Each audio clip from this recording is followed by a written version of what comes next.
What's going on, guys? How's everybody doing? I'm going to be doing some live coverage tonight of the State of the Union address by Trump. And we're going to analyze everything, and then afterwards we'll do a full live update.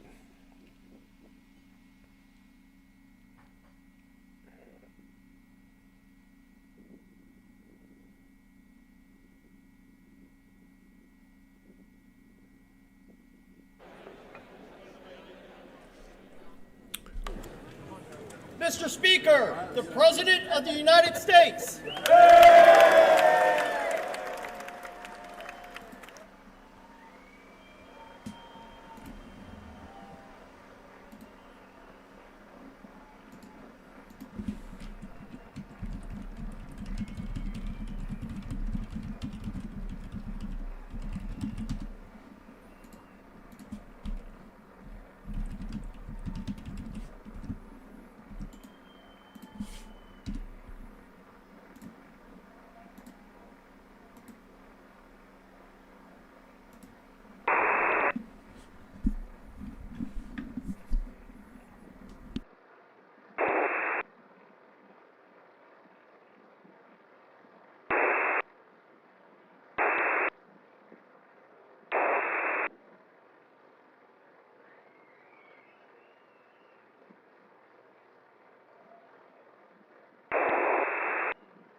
Not sure what's going on, but they're not showing a lot of... There's no sound for some reason.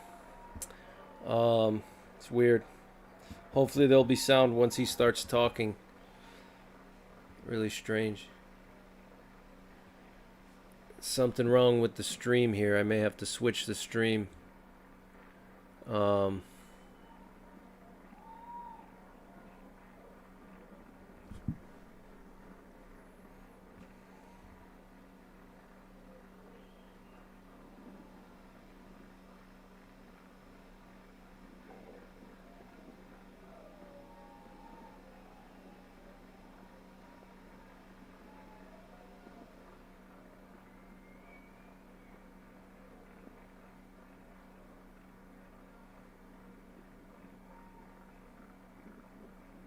Really weird.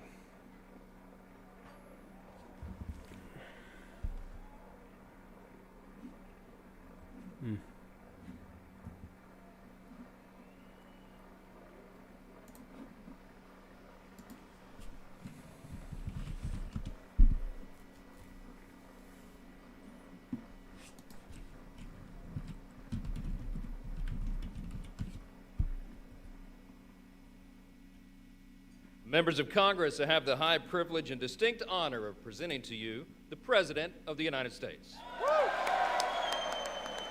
It looks like finally there's some volume now. All right, let's listen in.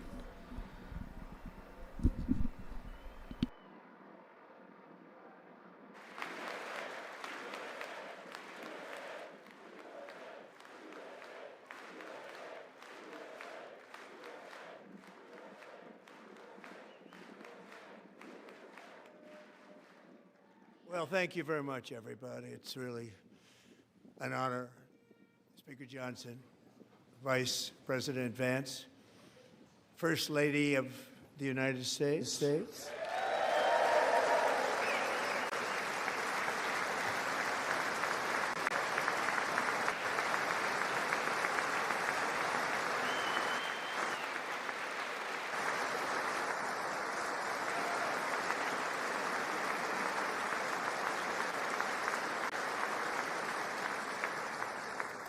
Second Lady of the United States.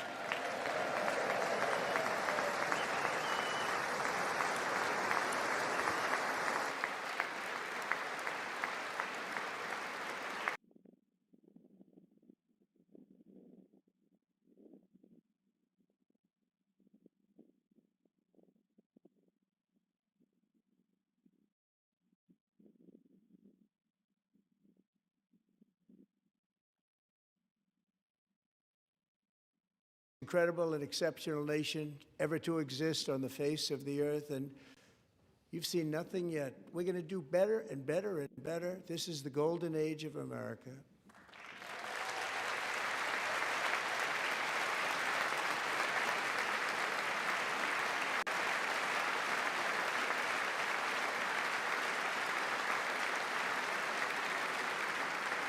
When I last spoke in this chamber 12 months ago, I had just inherited a nation in crisis with a stagnant economy, inflation at record levels, a wide open border, horrendous recruitment for military and police, rampant crime at home, and wars and chaos all over the world.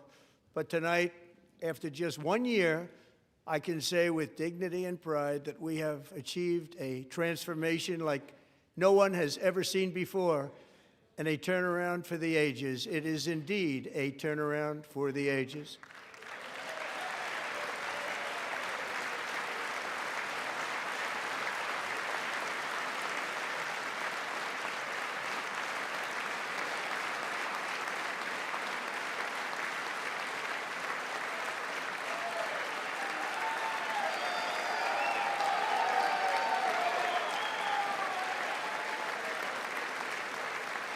And we will never go back to where we were just a very short time ago. We're not going back.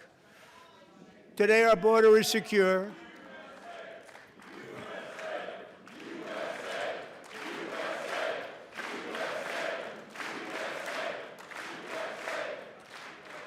Thank you. Today, our border is secure. Our spirit is restored. Inflation is plummeting. Incomes are rising fast. The roaring economy is roaring like never before, and our enemies are scared, our military and police are stacked, and America is respected again, perhaps like never before.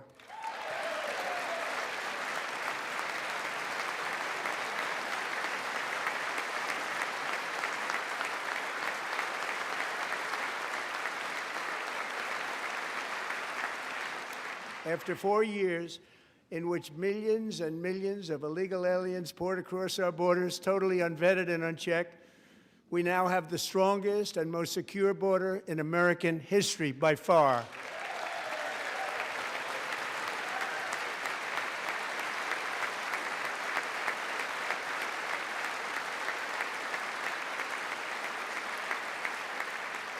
In the past 9 months, 0 illegal aliens have been admitted to the United States.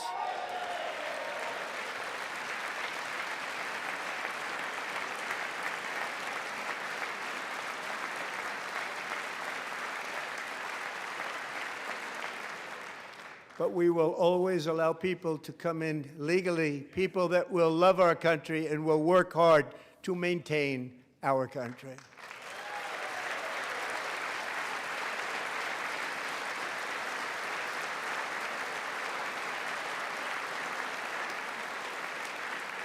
The flow of deadly fentanyl across our border is down by a record 56% in 1 year.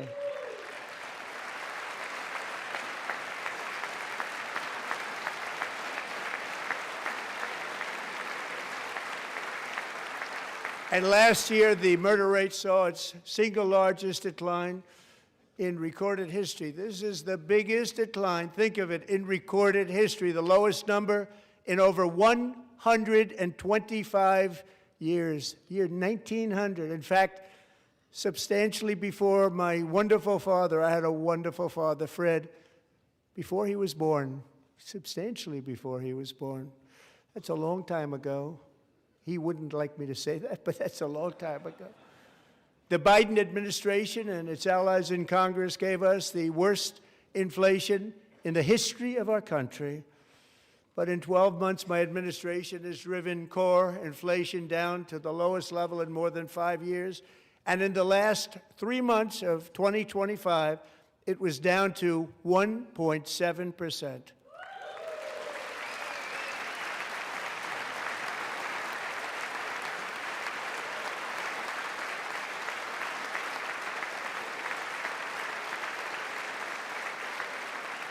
Gasoline, which reached a peak of over $6 a gallon in some states under my predecessor, it was quite honestly a disaster, is now below $2.30 a gallon in most states, and in some places, $1.99 a gallon. And when I visited the great state of Iowa just a few weeks ago, I even saw $1.85 a gallon for gasoline.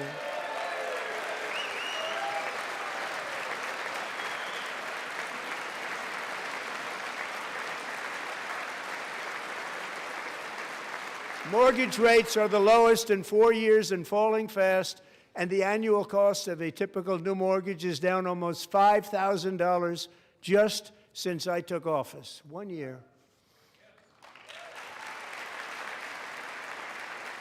And low interest rates will solve the Biden-created housing problem while at the same time protecting the values of those people who already own a house that really feel rich for the first time in their lives. We want to protect those values. We want to keep those values up. We're going to do both.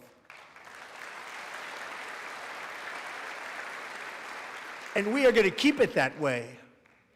The stock market has set 53 all-time record highs since the election. Think of that, 1 year. Boosting pensions, 401ks, and retirement accounts for the millions and millions of Americans. They're all gaining. Everybody's up, way up. In 4 long years, the last administration got less than $1 trillion in new investment in the United States. And when I say less, substantially less. In 12 months, I secured commitments for more than $18 trillion pouring in from all over the globe.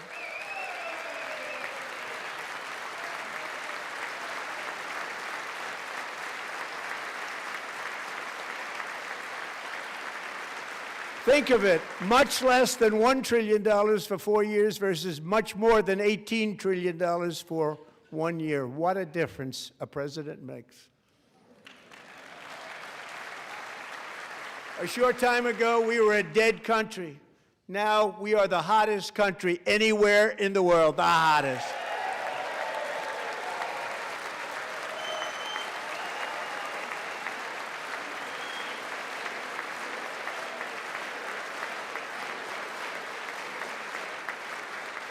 As thousands of new businesses are forming and factories, plants, and laboratories are being built, we have added 70,000 new construction jobs in just a very short period of time. It's getting bigger and bigger and stronger.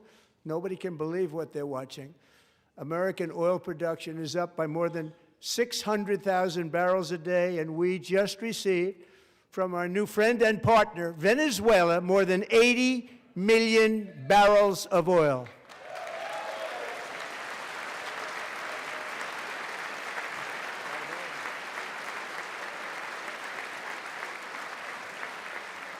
American natural gas production is at an all-time high because I kept my promise to drill, baby, drill.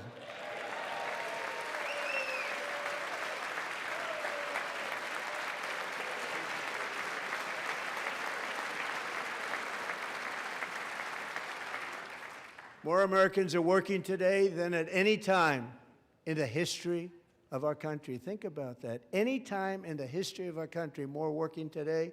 And 100% of all jobs created under my administration have been in the private sector.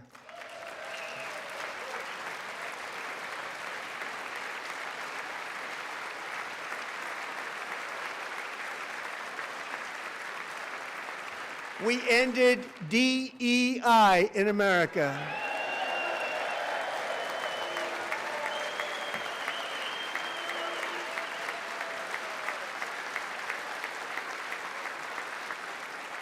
We cut a record number of job-killing regulations, and in 1 year we have lifted 2.4 million Americans, a record, off of food stamps.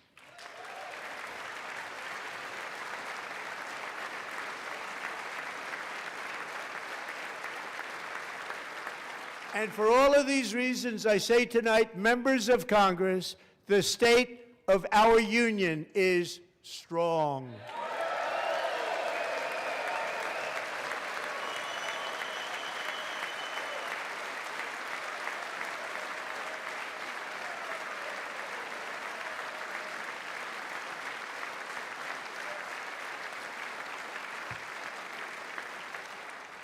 Our country is winning again. In fact, we're winning so much that we really don't know what to do about it. People are asking me, please, please, please, Mr. President, we're winning too much. We can't take it anymore. We're not used to winning in our country. Until you came along, we're just always losing, but now we're winning too much. And I say, no, no, no, you're going to win again. You're going to win big. You're going to win bigger than ever. And to prove that point, here with us tonight is a group of winners who just made the entire nation proud. The men's gold medal Olympic hockey team. Come on in.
Go ahead.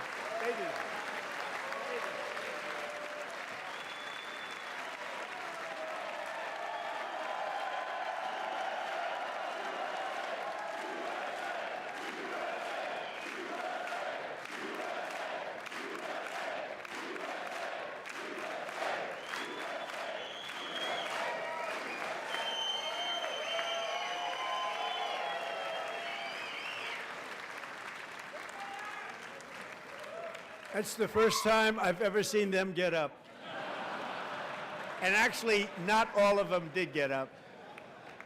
But they beat a fantastic Canadian team in overtime, as everybody saw, as did the American women who will soon be coming to the White House.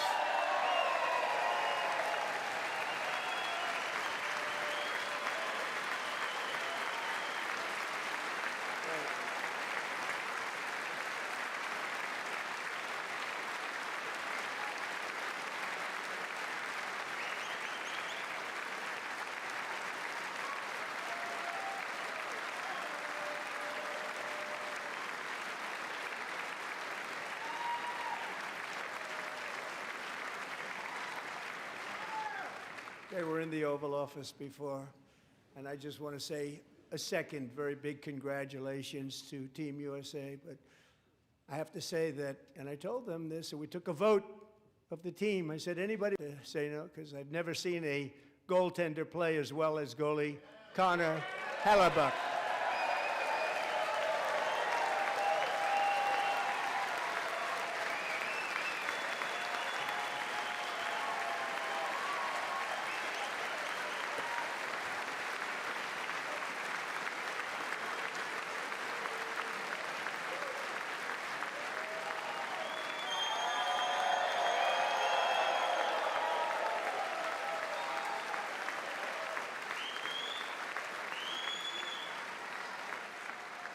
Think of it, 46 shots on goal, and I asked him, the one shot, the one where you put your stick in the back and it hit the neck of your stick and bounced off, do you practice that, or was that a little lucky?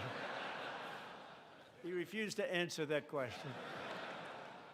But I just want to tell you that the members of this great hockey squad will be very happy to hear, based on their vote and my vote, and in this case my vote was more important, that I will soon be presenting Connor with our highest civilian honor, which we will be given and which has been given to many athletes over the years. But when I say many, not too many, like 12, it's called the highest civilian honor in our country, the Presidential Medal of Freedom.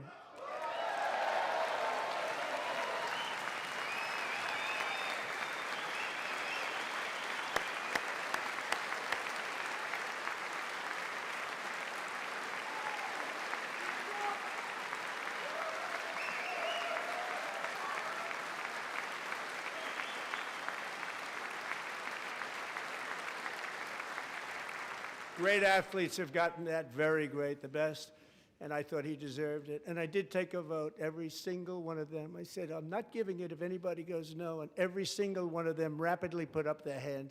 So I want to thank you all. What a special job you did. What special champions you are. Thank you very much.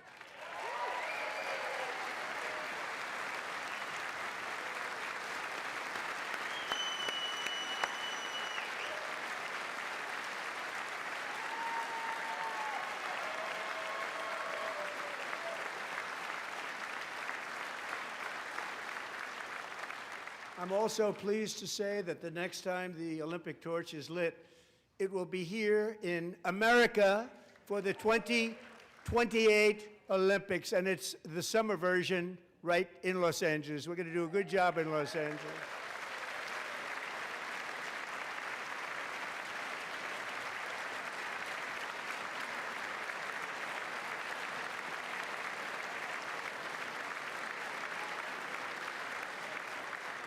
And Los Angeles is going to be safe, just like Washington, D.C. is now one of the safest cities in the country.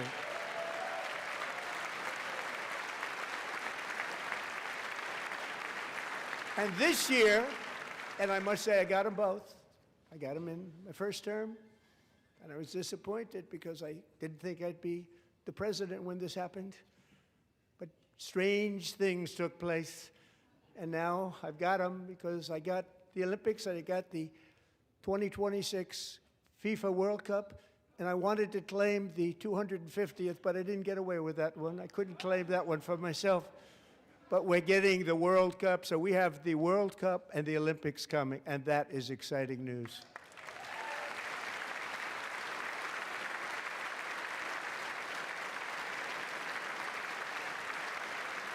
So this will be a year to celebrate our country and the heroes who have kept it free. Men like Buddy Taggart. At age 17, Buddy volunteered to defend America in World War II, serving in the Pacific under the great General Douglas MacArthur. He fought bravely in the famous Battle of Manila, worked so hard. He was badly wounded and almost killed by enemy machine guns in Luzon. And 81 years ago this month, he liberated the largest internment camp in the Philippines, one of the largest anywhere in the world. But he earned many honors, including a Purple Heart, and a Bronze Star, came home, started a family, and tonight he is in the gallery looking forward to July 4th, 2026, his 100th birthday.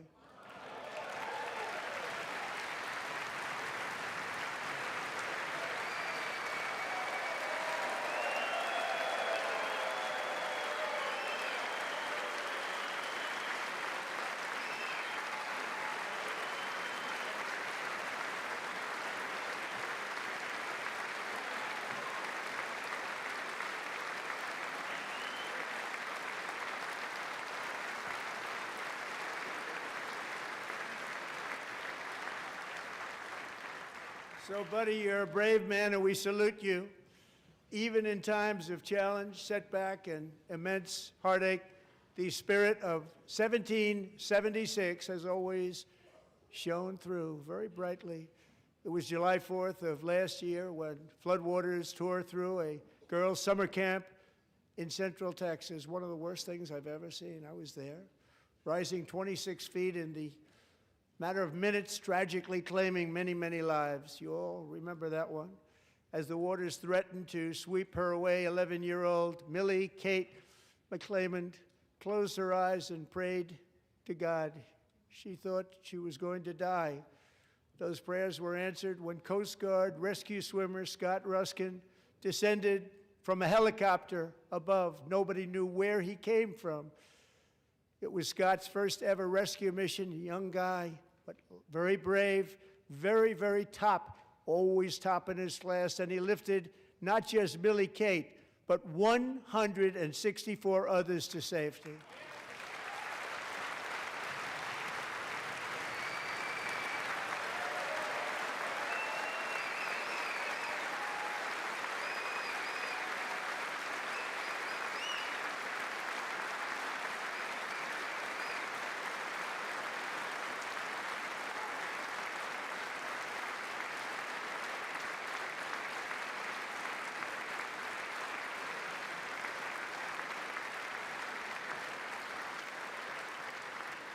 People watched Scott from a distance, and they couldn't believe what they were seeing.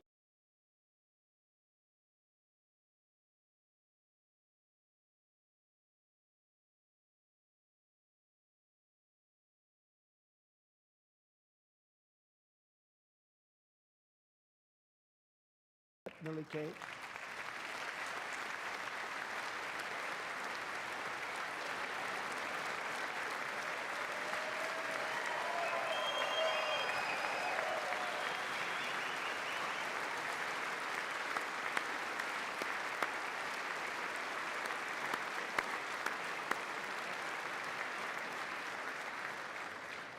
And Petty Officer Ruskin, I'm pleased to inform you that I am now awarding you the Legion of Merit for extraordinary heroism, which is what it was, extraordinary heroism. Thank you.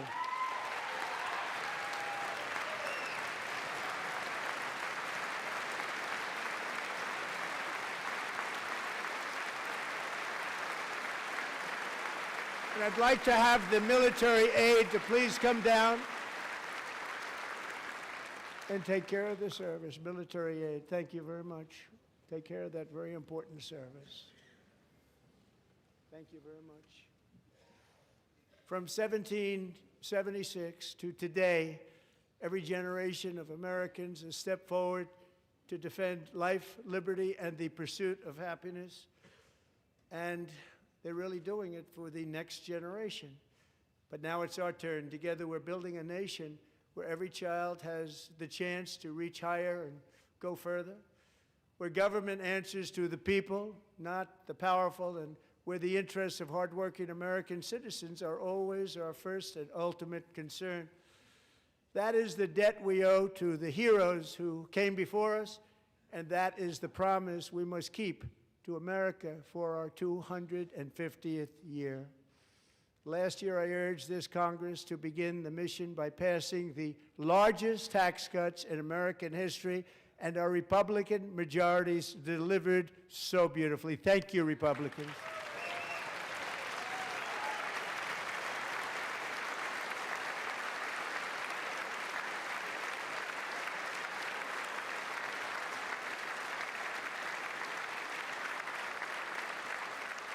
All Democrats, every single one of them, voted against these really important and very necessary massive tax cuts.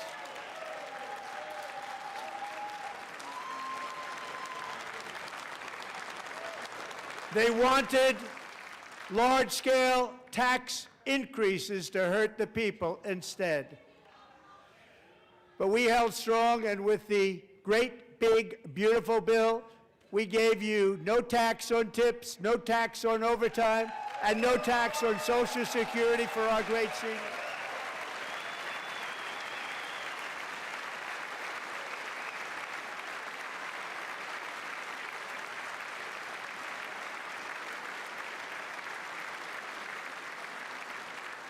And we also made interest on auto loans tax deductible the first time, but only if the car is made in America.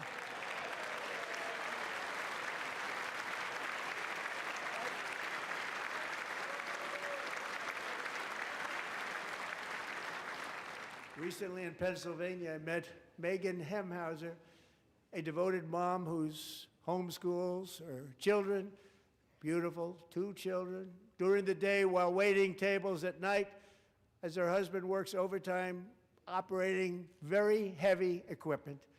Megan is here this evening, and she's happy to tell you that she is so much richer because with no tax on tips, no tax on overtime, and our expanded child tax credit done again by Republicans, Megan and her husband will take home more than $5,000 extra just for the year, cutting her tax bill in more than half.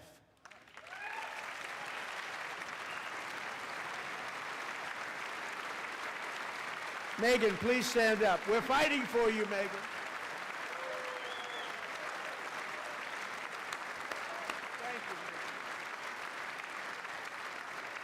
Thank you, Megan. We're fighting for you, Megan. Under our bill, parents like Megan can also activate their children's brand new Trump accounts. And I didn't name it. I did not name that.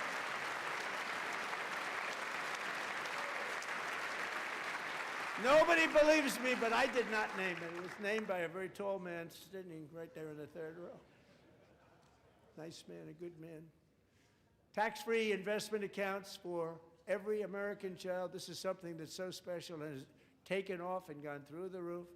Millions will be pre-funded courtesy of the U.S. Treasury and private individuals like Michael and Susan Dell, who have donated $6.25 billion to fund the Trump accounts for 25 million American children. They're great people.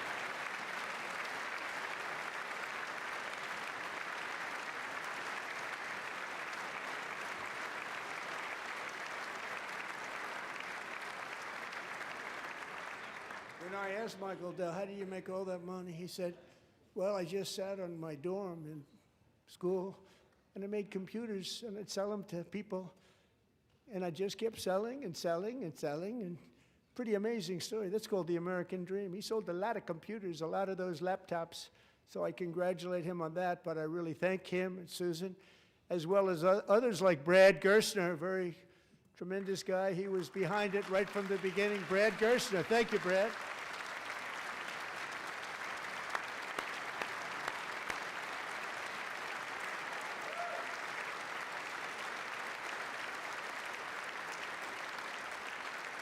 So with modest additional contributions, these young people's accounts could grow to over $100,000 or more by the time they turn 18. Think of it, how much money is that for somebody that started with nothing?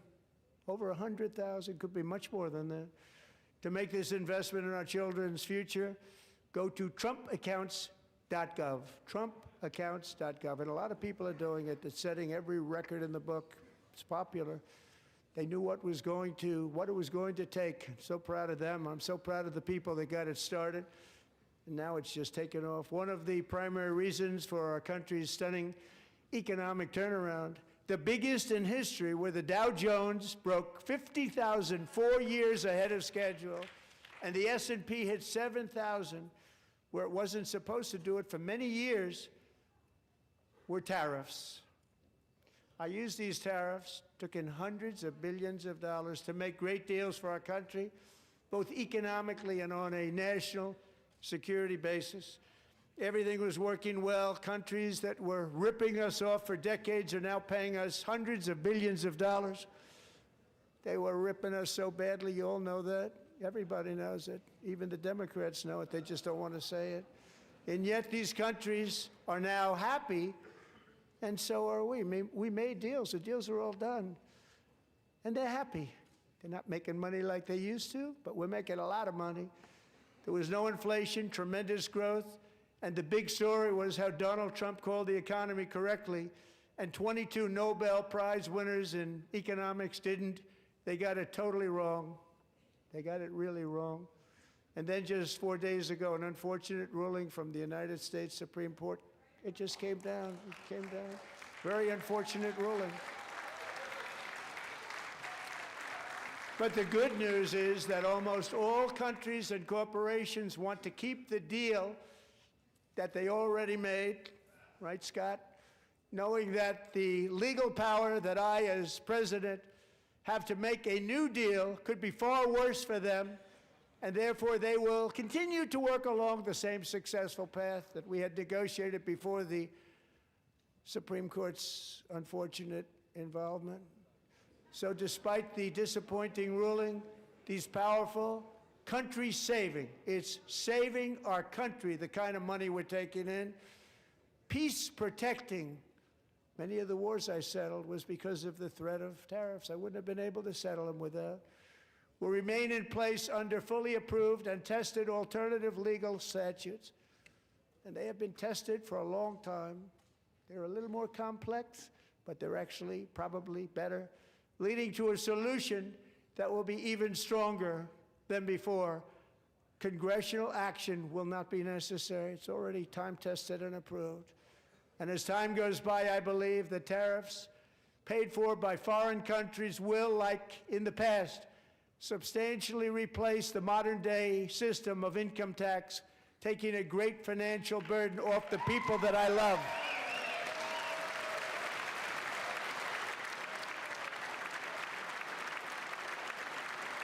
Right?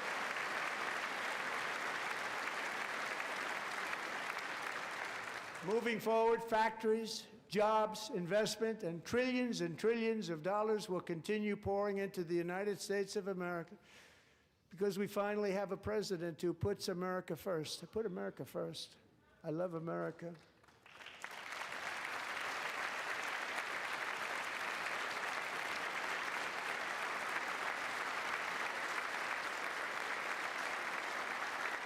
For decades before I came along, we had the exact opposite. From trade to healthcare, from energy to immigration, everything was stolen and rigged in order to drain the wealth out of the productive, hardworking people who make our country great, who make our country run. Under Biden and his corrupt partners in Congress and beyond, it reached a breaking point with the Green New scam, open borders for everyone. They poured in by the millions and millions from prisons, from mental institutions. They were murderers, 11,888 murders. They came into our country. You allowed that to happen. And record-setting inflation that cost the typical family $34,000 in just a speck of time. Now the same people in this chamber who voted for those disasters suddenly used the word affordability, a word.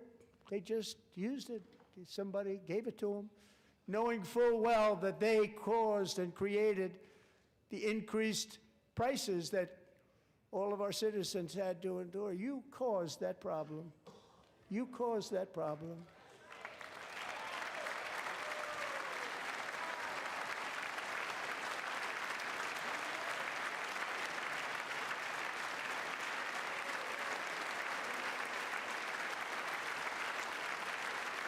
They knew their statements were a lie. They knew it. They knew their statements were a dirty, rotten lie. Their policies created the high prices Our policies are rapidly ending them. We are doing really well. Those prices are plummeting downward.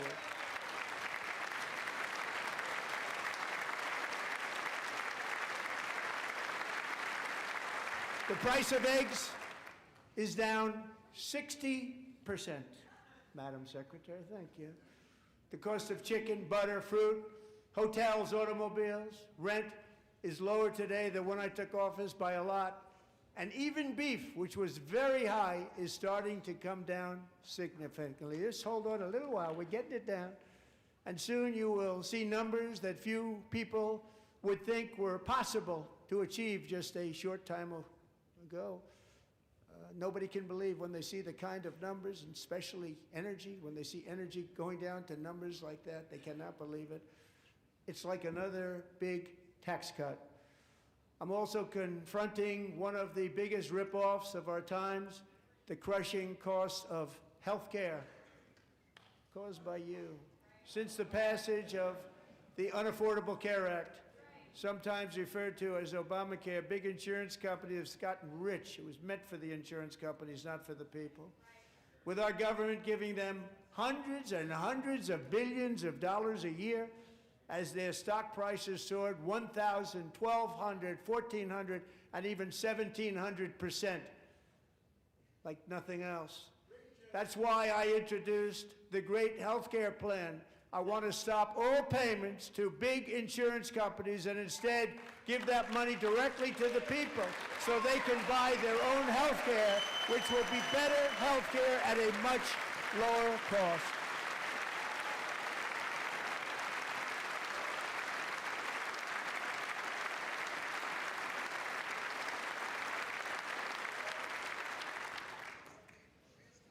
In addition, my plan requires maximum price transparency. That's a big deal. Sounds so simple, so big. And I did that in my first term, and the Democrats immediately terminated it with full knowledge that they were doing a very bad thing for the people. Costs were going to go way up, and that's what happened, and now I'm bringing them way down on health care and everything else. I'm also ending the wildly inflated cost of prescription drugs like has never happened before.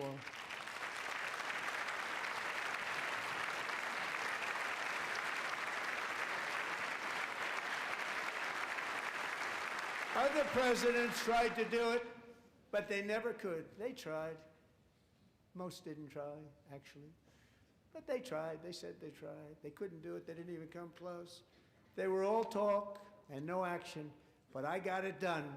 Under my just enacted most favored nation agreements, Americans who have for decades paid by far the highest prices of any nation anywhere in the world for prescription drugs will now pay the lowest price anywhere in the world for drugs.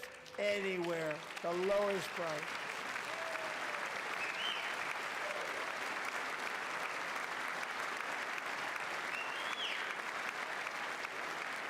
So in my first year of the second term,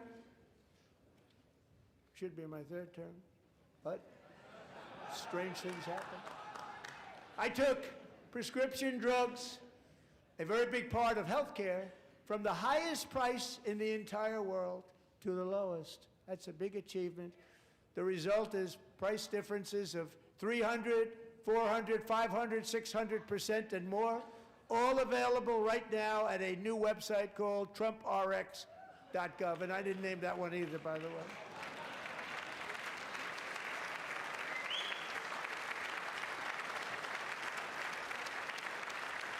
And here tonight is the very first customer ever to get that big discount, and it is big, Catherine Rayner.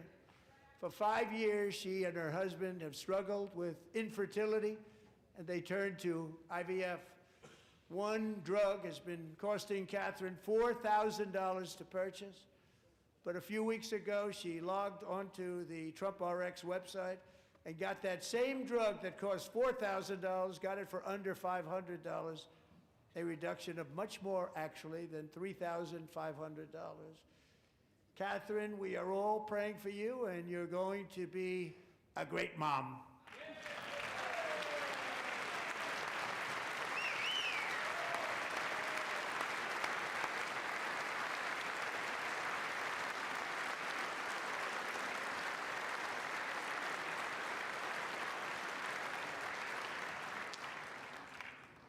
So now I'm calling on Congress to codify my most favored nation program into law. Now, the one thing, I'm not sure it matters because it's going to be very hard for somebody that comes along after me to say, let's raise drug prices by 700 or 800%.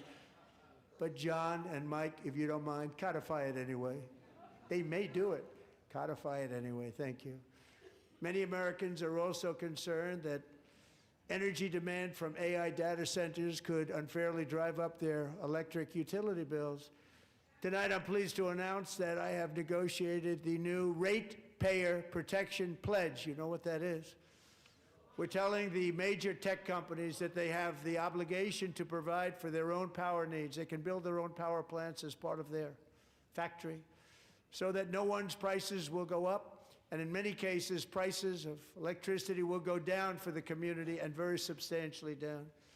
This is a unique strategy never used in this country before. We have an old grid. It could never handle the kind of numbers, the amount of electricity that's needed. So I'm telling them they can build their own plant. They're going to produce their own electricity. It will ensure the company's ability to get electricity while at the same time lowering prices of electricity for you, and could be very substantial for all of you cities and towns. You're going to see some good things happen over the next number of years. Another pillar of the American dream that has been under attack is home ownership. With us tonight is Rachel Wiggins, a mom of two from Houston. She placed bids on 20 homes and lost all of those bids to gigantic investment firms that bypassed inspection, paid all cash, and turned those houses into rentals, stealing away her American dream. She was devastated. Stories like this are why last month I signed executive order to ban large Wall Street investment firms from buying up into thousands single-family homes.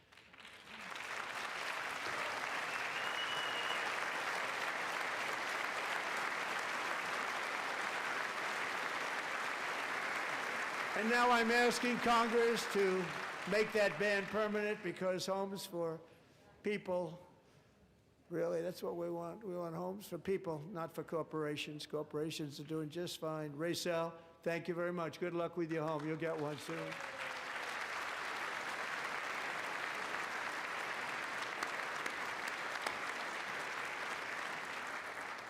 We're also working to make it easier for Americans to save for retirement. And under this administration, we will always protect Social Security and Medicare. They are not protecting it for our seniors. We will always protect Social Security, Medicare, Medicaid.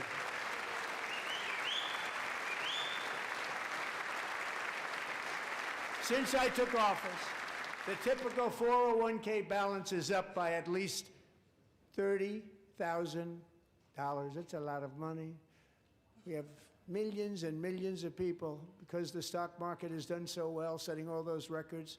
Your 401ks are way up. Yet half of all of working Americans still do not have access to a retirement plan with matching contributions from an employer. To remedy this gross disparity, I'm announcing that next year my administration will give these often forgotten American workers, great people, the people that built our country, access to the same type of retirement plan offered to every federal worker. We will match your contribution with up to $1,000 each year. As we ensure that all Americans can profit from a rising stock market, let's also ensure that members of Congress cannot corruptly profit from using insider information.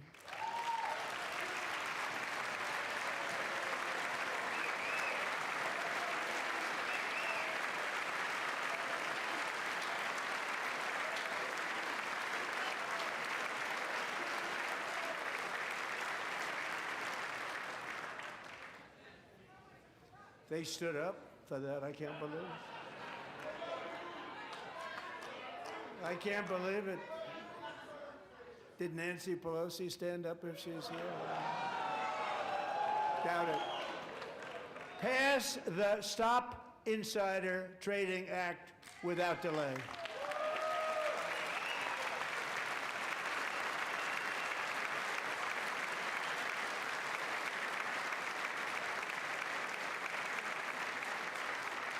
I wasn't sure if anybody even on this side was going to applaud for that. I'm very impressed. Thank you. I'm very impressed.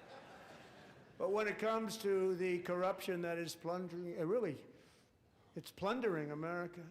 There's been no more stunning example than Minnesota, where members of the Somali community have pillaged an estimated $19 billion from the American taxpayer. Oh, we have all the information.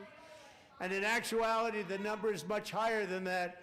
And California, Massachusetts, Maine, and many other states are even worse. This is the kind of corruption that shreds the fabric of a nation, and we are working on it like you wouldn't believe.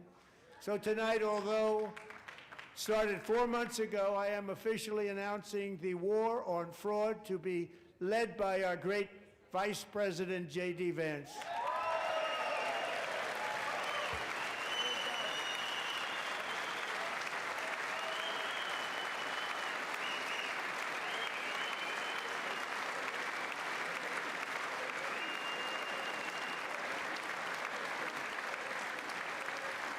We'll get it done.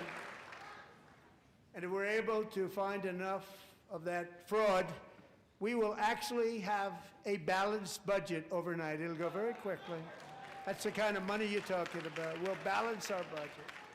The Somali pirates who ransacked Minnesota remind us that there are large parts of the world where bribery, corruption, and lawlessness are the norm, not the exception.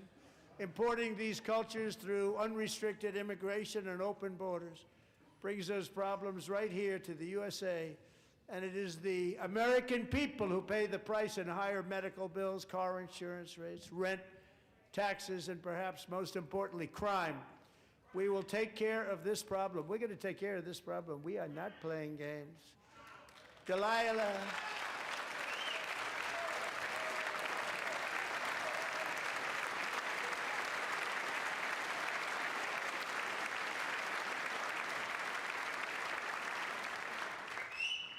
Delilah Colvin was only 5 years old in June 2024 when a 18-wheel tractor trailer plowed into her stopped car traveling at 60 miles an hour or more. The driver was an illegal alien let in by Joe Biden and given a commercial driver's license by open borders politicians in California. Doctors said Delilah would never be able to walk or talk, have a good life. She wouldn't even be able to eat again. But against all odds, she is now in the first grade learning to walk. And she's here this evening with her dad, Marcus, a fantastic man. Delilah, please, you are a great inspiration. Please stand up.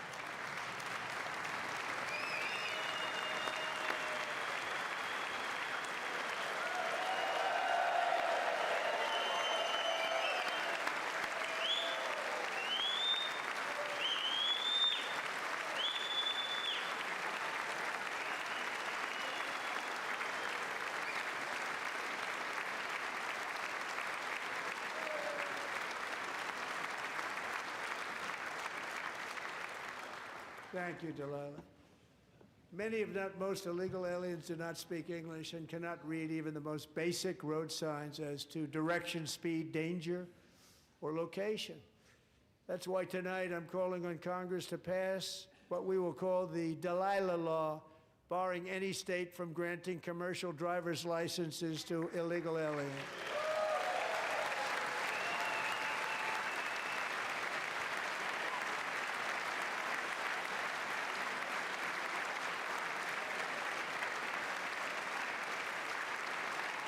And yesterday, as you probably saw at the White House, I hosted a ceremony with Americans who lost their treasured loved ones to the scourge of illegal immigration. People came into our country, how we allowed this to happen with our open borders. These are the angel moms and families that for decades our government betrayed and our media totally ignored. It was terrible. Hard to believe, actually.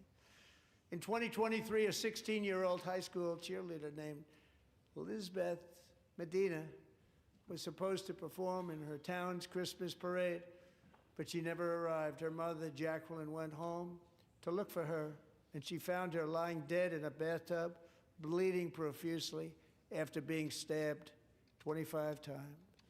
Lizbeth's killer was a previously arrested illegal alien who had broken in and brutally extinguished the brightest light in her family's life, violently and viciously. Her heartbroken mother is in the gallery to remind everyone in this chamber exactly why we are deporting illegal alien criminals to our country at record numbers, and we're getting them the hell out of here fast. We don't want them.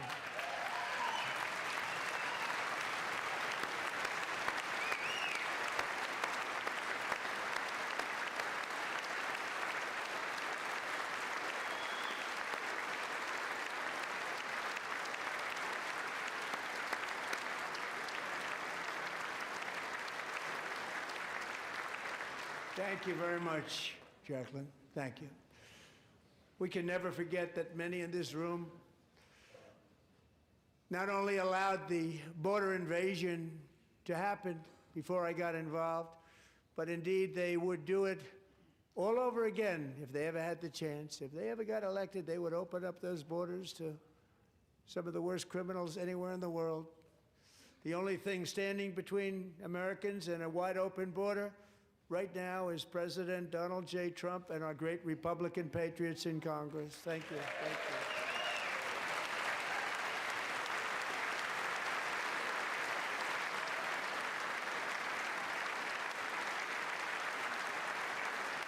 As we speak, Democrats in this chamber have cut off all funding for the Department of Homeland Security. It's all cut off. It's all cut off. They have instituted another Democrat shutdown, the first one costing us 2 points on GDP. 2 points we lost on GDP, which probably made them quite happy, actually. Now they have closed the agency responsible for protecting Americans from terrorists and murderers. Tonight I'm demanding the full and immediate restoration of all funding for the border security, homeland security of the United States, and also for helping people clean up their snow. We have no money because of the Democrats, and it would be nice, we'd love to give you a hand at cleaning it up, but you gave no money. Nobody's getting paid. It's a shame. So you have to think about it. We have, in case you didn't know, a pretty large snowstorm out there. One of the great things about the State of the Union is how it gives Americans the chance to see clearly what their representatives really believe. So tonight I'm inviting every legislator to join with my administration in reaffirming a fundamental principle. If you agree with this statement, then stand up and show your support. The first duty of the American government is to protect American citizens, not illegal aliens.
Isn't that a shame? You should be ashamed of yourself not standing up. You should be ashamed of yourself. That is why I'm also asking you to end deadly sanctuary cities that protect the criminals and enact serious penalties for public officials who block the removal of criminal aliens. In many cases, drug lords, murderers all over our country, they're blocking the removal of these people out of our country, and you should be ashamed of yourself.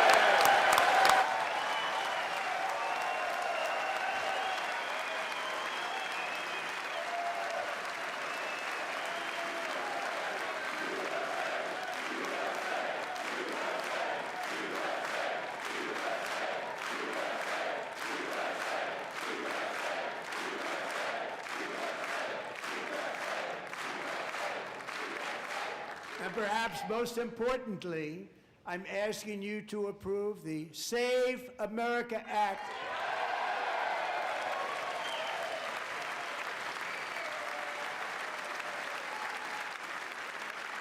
To stop illegal aliens and others who are unpermitted persons from voting in our sacred American elections. The cheating is rampant in our elections. It's rampant. It's very simple. All voters must show voter ID.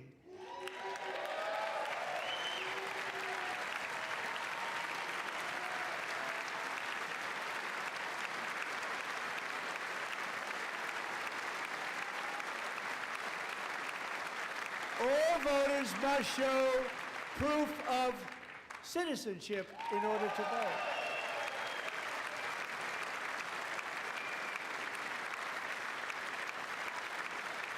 And no more crooked mail-in ballots except for illness, disability, military, or travel. None. And this should be an easy one. And by the way, it's polling at 89%, including Democrats. 89%.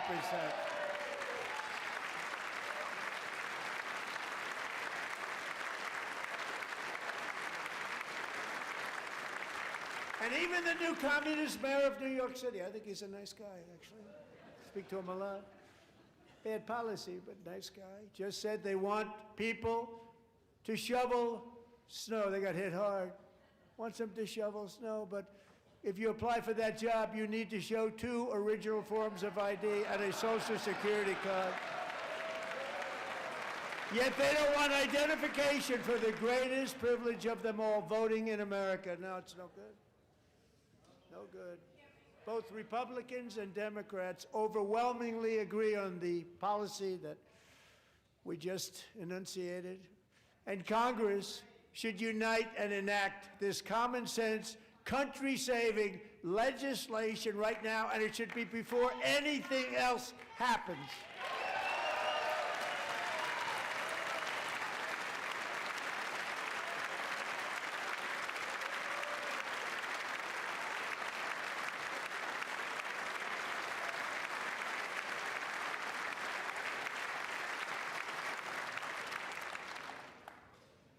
And the reason they don't want to do it, why would anybody not want voter ID? One reason, because they want to cheat. There's only one reason. They make up all excuses. They say it's racist. They come up with things you almost say, what imagination they have. They want to cheat. They have cheated, and their policy is so bad that the only way they can get elected is to cheat. And we're going to stop it. We have to stop it, John.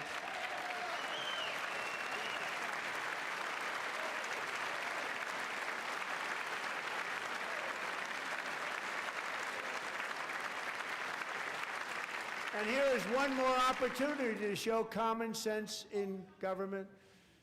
In the gallery tonight are Sage Blair and her mother, Michelle. In 2021, Sage was 14 when school officials in Virginia sought to socially transition her to a new gender, treating her as a boy and hiding it from her parents. Hard to believe, isn't it?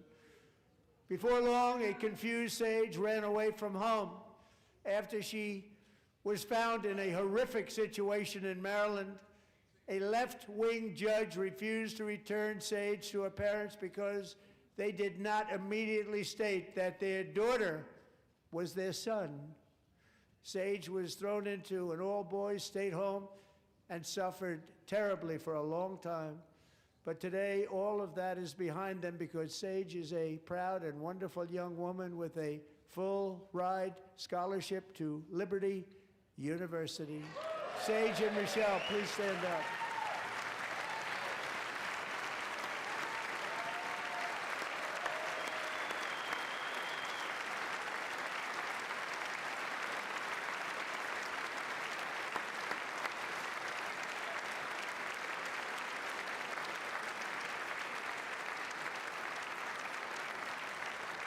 And thank you for your great bravery. And who can believe that we're even speaking about things like this? 15 years ago, if somebody was up here and said that, they'd say, what's wrong with him?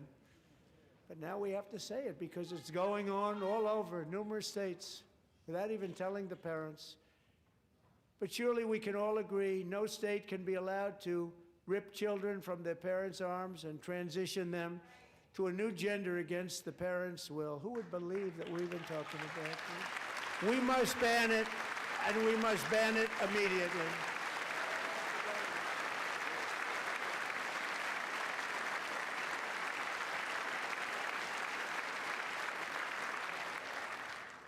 Look, nobody stands up. These people are crazy, I'm telling you. They're crazy.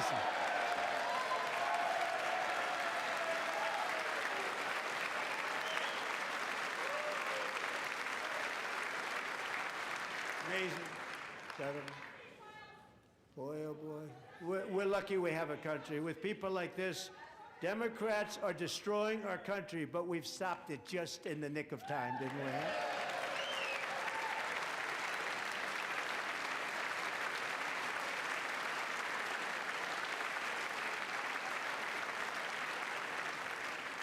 No one cares more about protecting America's youth than our wonderful First Lady, now a movie star. She's a movie star. Can you believe it? Who would have believed that? Over the past year, she has had an incredible impact championing AI legislation, advancing a landmark executive order on foster care, and helping secure $30 million to launch the Melania Trump Foster Youth to Independence Initiative. It's a tremendous, really a tremendous thing that happened and had a lot of bipartisan support. She gets much better bipartisan support than I do. I get none, she gets a lot. Someday you're gonna have to tell me how you did that. And students and educators in every state have joined the First Lady's efforts in the presidential AI challenge, keeping America's next generation positioned to succeed and strongly succeed in the future. Tonight, we welcome two young people whose lives reflect the First Lady's impact, Sierra Burns and Everest Nevermont. Thank you both, and Melania, thank you. I know how hard you worked on it. Thank you very much.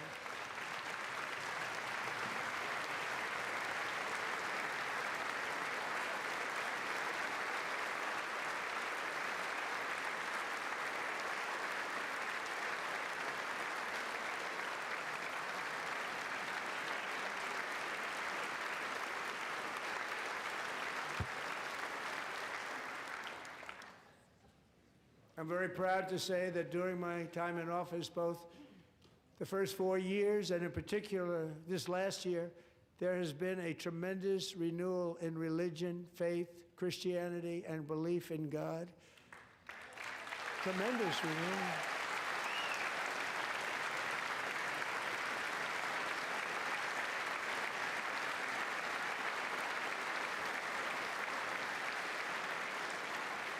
This is especially true among young people, and a big part of that had to do with my great friend, Charlie Kirk, a great guy, great man.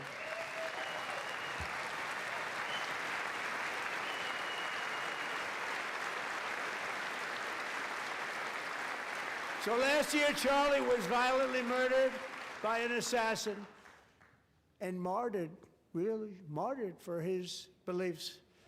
His wonderful wife, Erica, is with us tonight. Erica, please stand.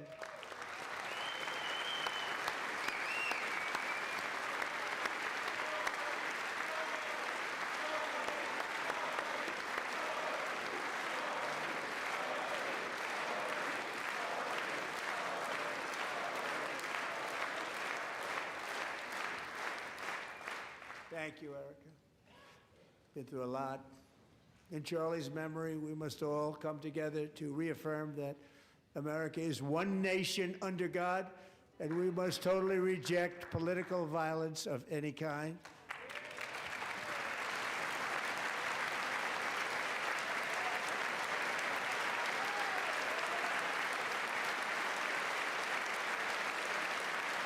We love religion, and we love bringing it back, and it's coming back at levels that nobody actually thought possible. It's really a beautiful thing to see. Above all, unleashing America's promise requires keeping our communities safe. We have made incredible strides, yet dangerous repeat offenders continue to be released by pro-crime Democrat politicians again and again. We are honored to be joined tonight by a woman who's been through hell, Anya Zarutska. In 2022, she and her beautiful daughter, so beautiful, what a beautiful young woman, Irina, fled war-torn Ukraine to live with relatives near Charlotte, North Carolina. And by the way, what's going on with Charlotte? Last summer, 23-year-old Irina was riding home on the train when a deranged monster who had been arrested over a dozen times and was released through no cash bail, stood up and viciously slashed a knife through her neck and body. No one will ever forget, there were people on that train. No one will ever forget the expression of terror on Irina's face as she looked up at her attacker in the last seconds of her life. She died instantly. She had escaped a brutal war only to be slain by a hardened criminal, set free to kill in America, came in through open borders. Mrs. Zarutska, tonight I promise you we will ensure justice for your magnificent daughter, Irina.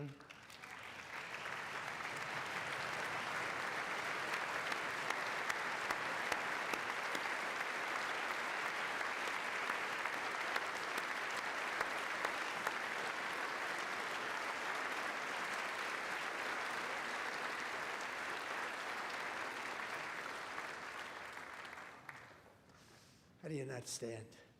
How do you not stand? I'm asking this Congress to pass tough legislation to ensure that violent and dangerous repeat offenders are put behind bars, and importantly, that they stay there.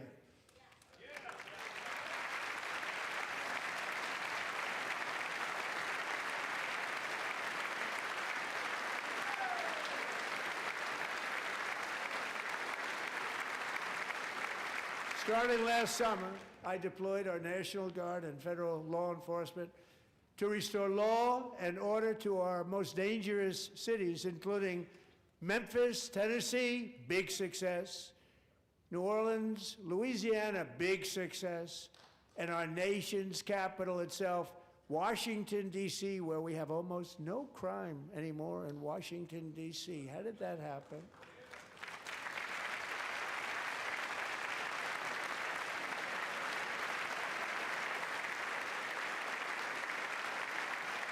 In fact, crime in Washington is now at the lowest level ever recorded, and murders in D.C. this January were down close to 100% from a year ago.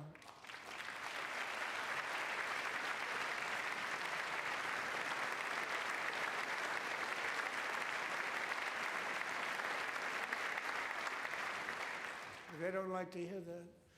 One of the sick people, one of the brave service members who helped achieve this stunning turnaround was 20-year-old West Virginia Army National Guard Specialist Sarah Beckstrom. After a 4-month deployment, she voluntarily extended her service, and her rank was going to be lifted. She was doing so well. They were so proud of her. But the very next day, she was on patrol near the White House when she was ambushed and shot in the head by a terrorist monster from Afghanistan. Shouldn't have been in our country. And all because she wore the uniform of our nation, she was shot. He traveled here because he didn't like people wearing our uniform. He was sick and deranged, shouldn't have been in our country. Sarah Beckstrom died in order to defend our capital, and we are honored to be joined by her wonderful parents, Gary and Evalie. Your daughter was a true American patriot, and she will be greatly missed. She was a great person. I saw reports on her. They've never seen anything like her.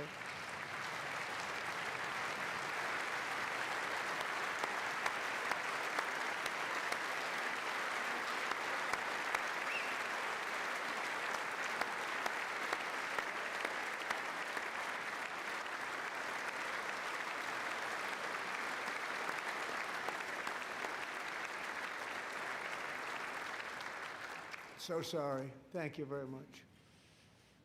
A great young lady. I saw reports that were like, perfect. She was perfect. Serving alongside Sarah that day was Staff Sergeant Andrew Wolf. The terrorist shot Andrew in the head, and no one thought he could possibly make it. The two of them, Sarah and Andrew, both shot violently in the head. Neither was expected to make it. They weren't even given a chance, except his wonderful mother, named Melody, who I spoke to the same night, and she was so positive. The doctors thought that Andrew was gone, but his mother said, no, no, Mr. President, Andrew will be fine. He's going to make it. I've never seen anything like it. I mean, he was given almost no chance. She said, I have no doubt, sir, he's going to be okay. This was a conversation that I had with her that night, with her son laying helplessly in bed, blood all over. Everybody is praying, she said, sir, he will be okay. The doctors didn't understand what she was saying, and after looking at the results of the damage done, neither did I. She was so strong and conclusive that even Andrew's great father felt she didn't really understand the gravity of the situation. But she turned out to be right. Right, Melanie? She turned out to be right.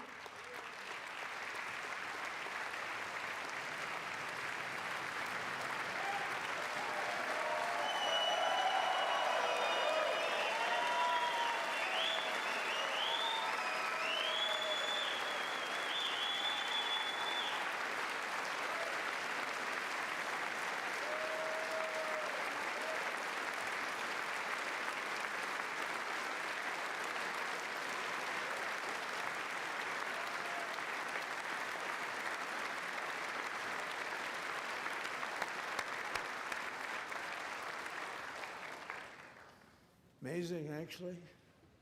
I said, where does this woman come from? She's the most positive person I've ever met.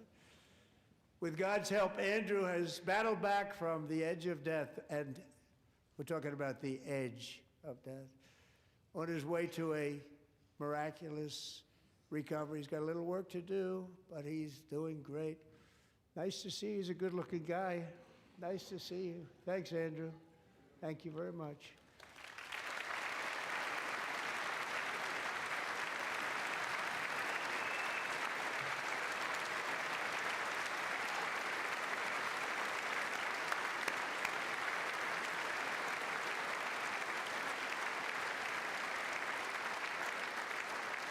So, Andrew, while you're up, now I'm going to ask a highly respected General James Seward to present Staff Sergeant Andrew Wolf and the great family of Sarah Beckstrom with the award created by our late, great President George Washington himself. It's called the Purple Heart.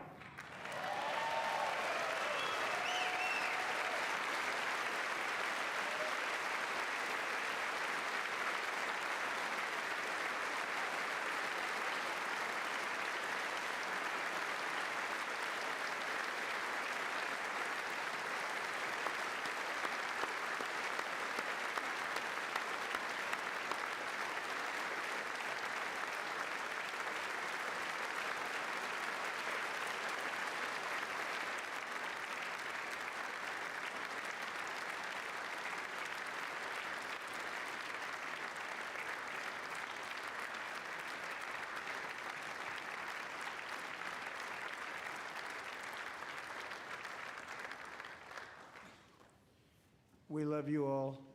Love you. We're proudly restoring safety for Americans at home, and we are also restoring security for Americans abroad. Our country has never been stronger. My first 10 months, I ended 8 wars, including Cambodia. Isn't it funny? Sick people. Cambodia and Thailand, Pakistan and India would have been a nuclear war. 35 million people said the Prime Minister of Pakistan would have died if it were not for my involvement. Kosovo and Serbia, Israel and Iran, Egypt and Ethiopia, Armenia and Azerbaijan, the Congo and Rwanda, and of course the war in Gaza, which proceeds at a very low level. It's just about there. And I want to thank Steve Witkoff and Jared Kushner for your help. Thank you, Steve. Thank you, Jared.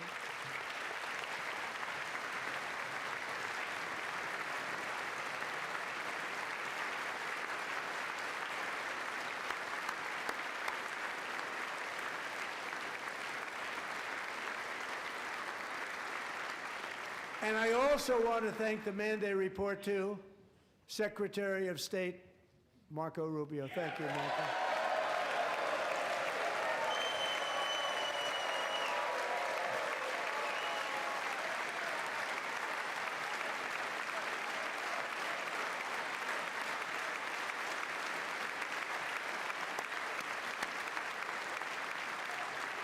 People don't like you. You know, Marco got 100% of the votes when he was in confirmation. I think our next one was about 54%. And some of the Democrats are now saying, I can't believe we approved that guy. And he said it's an honor that they feel that way, right, Marco? You have done a great job, great Secretary of State. I think he'll go down as the best ever.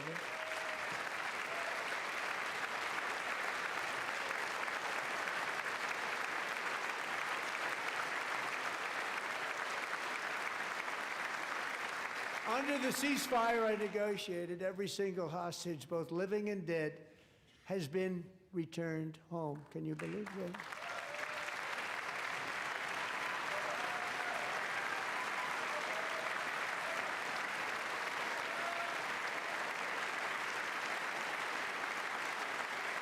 Nobody thought it was possible.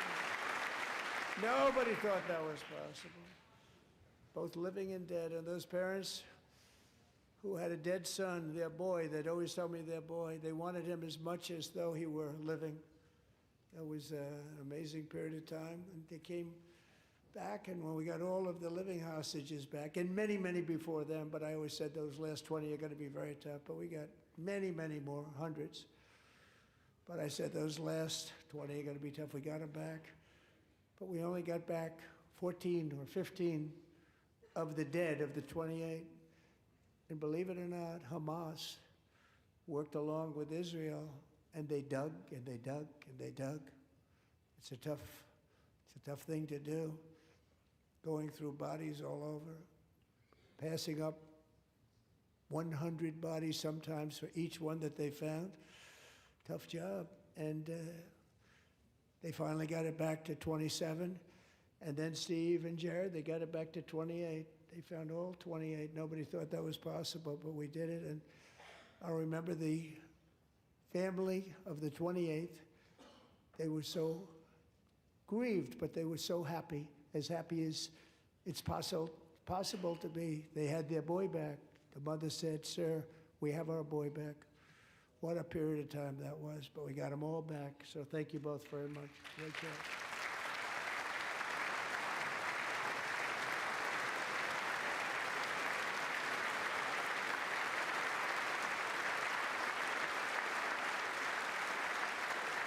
And we're working very hard to end the 9th war, the killing and slaughter between Russia and Ukraine, where 25,000 soldiers are dying each and every month. Think of that, 25,000 soldiers are dying a month. A war which would have never happened if I were president, would have never happened. As president, I will make peace wherever I can, but I will never hesitate to confront threats to America wherever we must. That's why in a breakthrough operation last June, the United States military obliterated Iran's nuclear weapons program with an attack on Iranian soil known as Operation Midnight Hammer.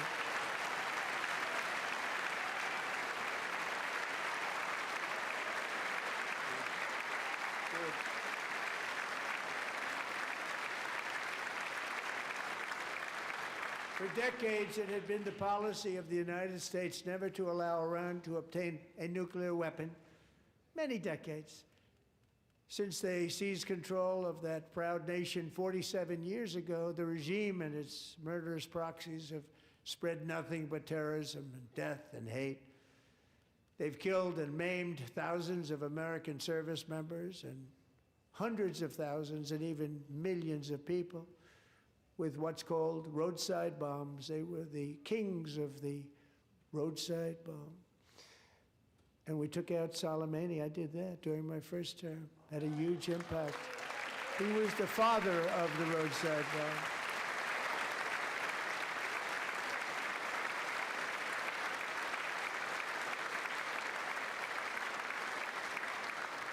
And just over the last couple of months with the protests, they've killed at least, it looks like, 32,000 protesters. 32,000 protesters in their own country.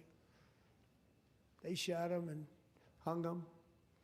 We stopped them from hanging a lot of them with the threat of serious violence. But this is some terrible people.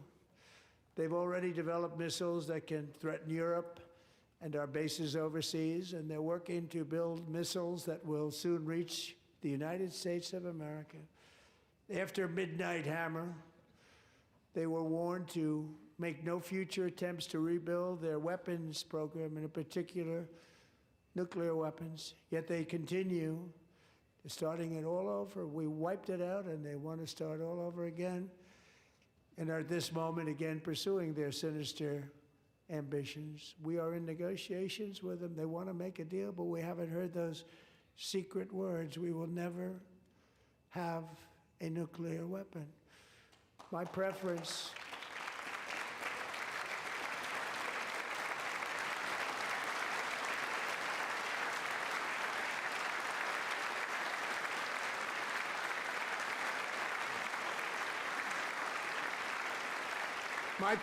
is to solve this problem through diplomacy.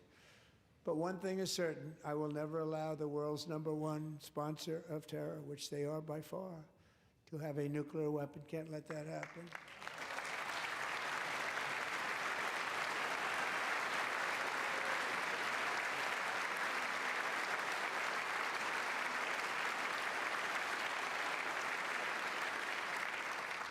And no nation should ever doubt America's resolve. We have the most powerful military on earth. I rebuilt the military in my first term. We're going to continue to do so. Also, we just approved a $1 trillion budget. We have no choice. We have to be strong, because hopefully we will seldom have to use this great power that we built together. It's really called peace through strength, and it's been very, very effective.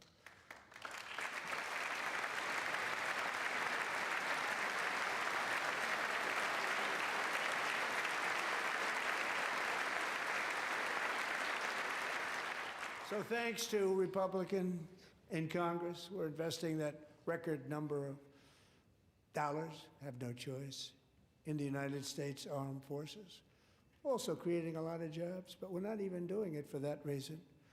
Because as I said, we have more jobs, more people working today than ever before in the history of our country.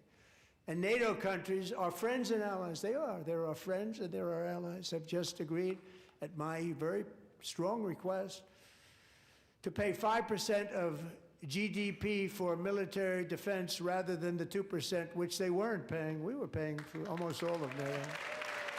Now they're paying 5 as opposed to not paying 4.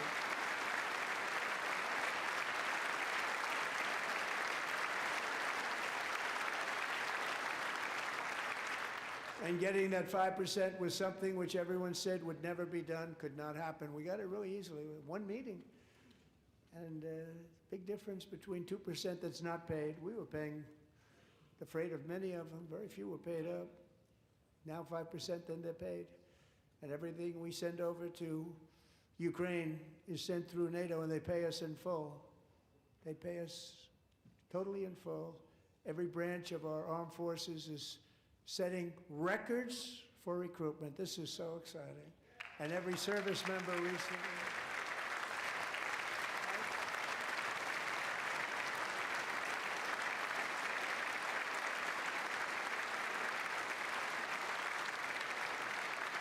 And every service member recently received a warrior dividend of $1,776.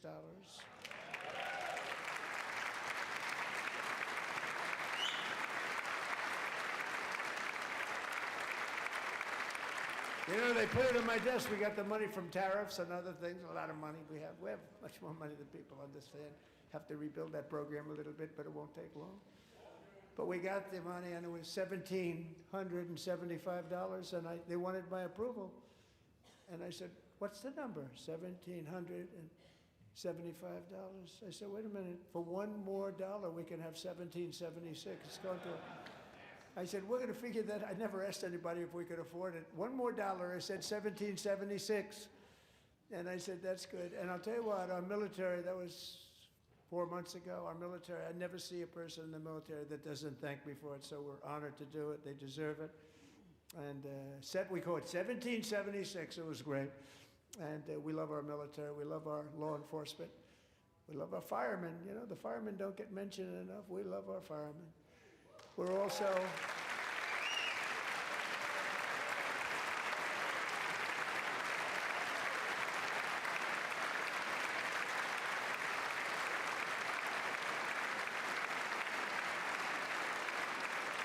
We're also restoring American security and dominance in the Western Hemisphere, acting to secure our national interests and defend our country from violence, drugs, terrorism, and foreign interference. For years, large swaths of territory in our region, including large parts of Mexico, really large parts of Mexico, have been controlled by murderous drug cartels. That's why I designated these cartels as foreign terrorist organizations, and I declared illicit fentanyl as a weapon of mass destruction.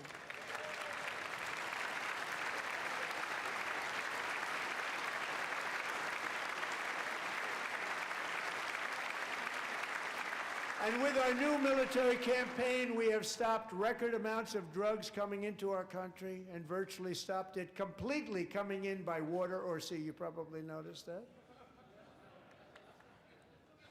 We very seriously damaged their fishing industry also. Nobody wants to go fishing anymore.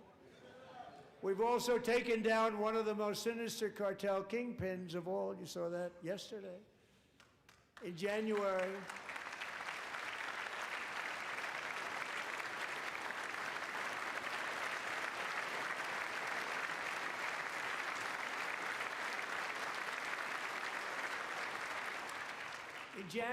elite American warriors carried out one of the most complex, spectacular feats of military competence and power in world history. No one's seen anything like it. Foreign leaders, I won't tell you who, called me and they said, very impressive, very impressive.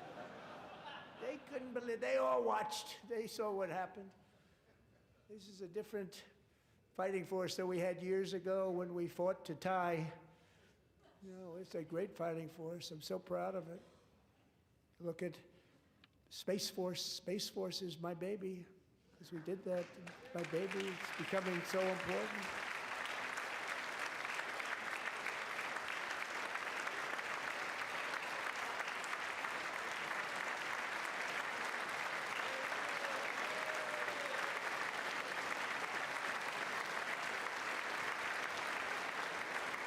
And America's armed forces overwhelmed all defenses and utterly defeated an enemy, good fighters, to end the reign of outlaw dictator Nicolas Maduro and bring him to face American justice.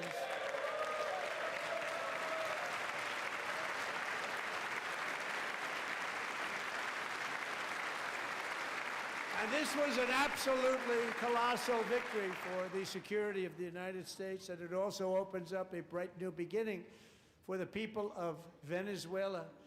We're working closely with the new president of Venezuela, Delcy Rodriguez, to unleash extraordinary economic gains for both of our countries and to bring new hope to those who have suffered so terribly. They really did suffer. With us tonight is Alejandro Gonzalez. She grew up in a tight-knit Venezuelan family and was especially close to her beloved uncle Enrique. But after Enrique ran for office and opposed Maduro, he was kidnapped by Maduro's security forces and thrown into the regime's really infamous prison in Caracas. Alejandro feared she would never see her uncle again. She feared for her own life also. But since the raid, we have worked with the new leadership, and they have ordered the closure of that vile prison and released hundreds of political prisoners already, with more to come. Alejandro, I'm pleased to inform you that not only has your uncle been released, but he is here tonight. We brought him over to celebrate his freedom with you in person. Enrique, please come down.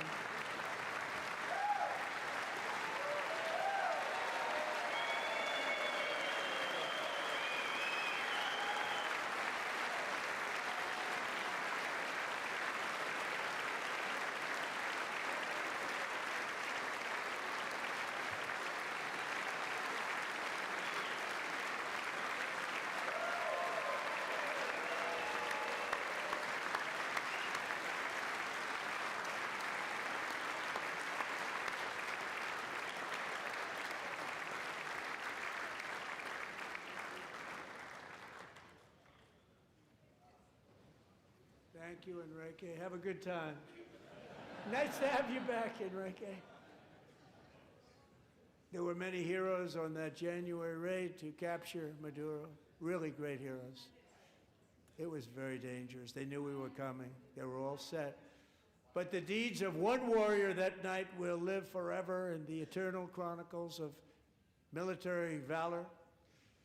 Chief Warrant Officer 5, Eric Slover, planned the mission and was the flight lead in the cockpit of the first helicopter, a big, beautiful, powerful helicopter. It was a massive Chinook carrying, as you can imagine, many, many American warfighters. Wearing the dog tags his wife Amy had blessed with holy water before he left. She knew it was going to be a rough one. Eric steered the Chinook under the cover of night and descended swiftly upon Maduro's heavily protected military fortress. This was a major military installation, protected by thousands of soldiers and guarded by Russian and Chinese military technology. How did that work out? Not too good. While preparing to land, enemy machine guns fired from every angle, and Eric was hit very badly in the leg and hip, one bullet after another. He absorbed 4 agonizing shots, shredding his leg into numerous pieces. And yet, despite the fact that the use of his legs was vital to successful helicopter flight, legs are the most important part of flying a helicopter, to deliver the many commandos who would capture and detain Maduro was the only thing Eric was thinking about. Then, even as he was gushing blood, which was flowing back down the aisle, helicopter lands at a steep angle. The machine guns stood right in front of him. They were right in front of him, 2 machine gunners who escaped the wrath of the previous planes. Eric maneuvered his helicopter with all of those lives and souls to face the enemy and let his gunners eliminate the threat. Turned the helicopter around so the gunners could take care of business, saving the lives of his fellow warriors from what could have been a catastrophic crash deep in enemy territory. Only after safely landing the helicopter with all the warriors aboard in the exact right spot, which was vital to the mission, we probably would have had to maybe cancel the mission if that didn't happen. Eric told his co-pilot, also wounded but not as gravely, to take over. I'm about ready to pass out. The success of the entire mission and the lives of his fellow warriors hinge on Eric's ability to take the searing pain. It was unbelievable what's happened to his legs of the bullets and keep on flying and landing and People knew what was happening. Everybody in the back of the helicopter knew because they saw the blood pouring down the aisle. Chief Warrant Officer Slover is still recovering from his serious wounds, but I'm thrilled to say that he is here tonight with his wife, Amy, Eric, and Amy. Come on in.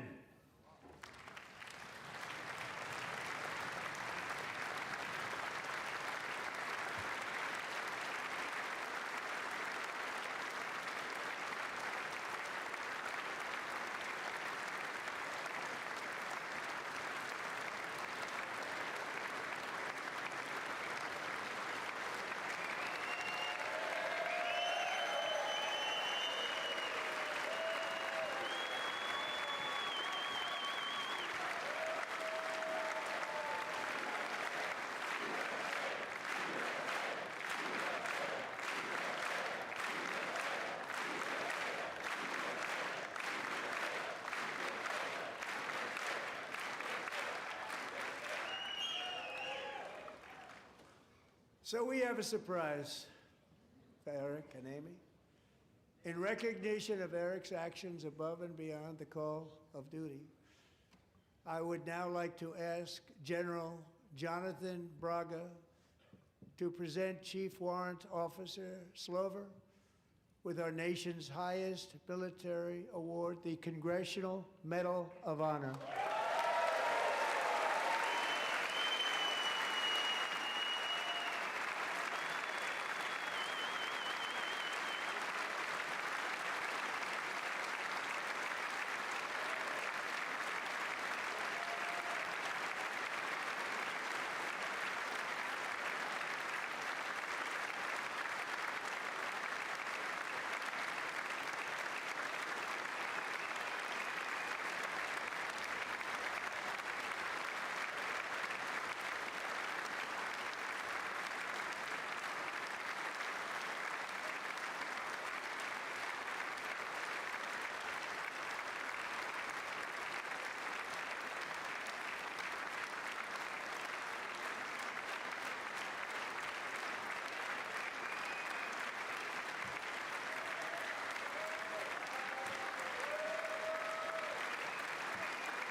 Well, thank you very much, Eric and Amy.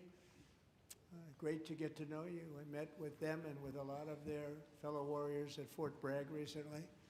You notice the name Fort Bragg, we have it back, we brought it back. We won the First World War with it, the Second World War with it, and then they decided to change the name. So we changed it back. Everybody wanted to change back too.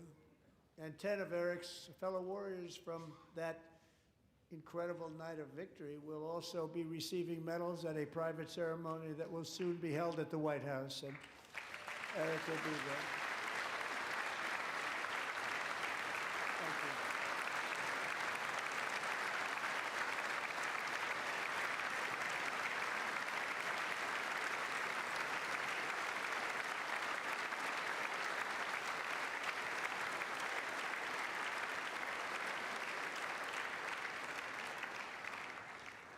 Thank you, Eric.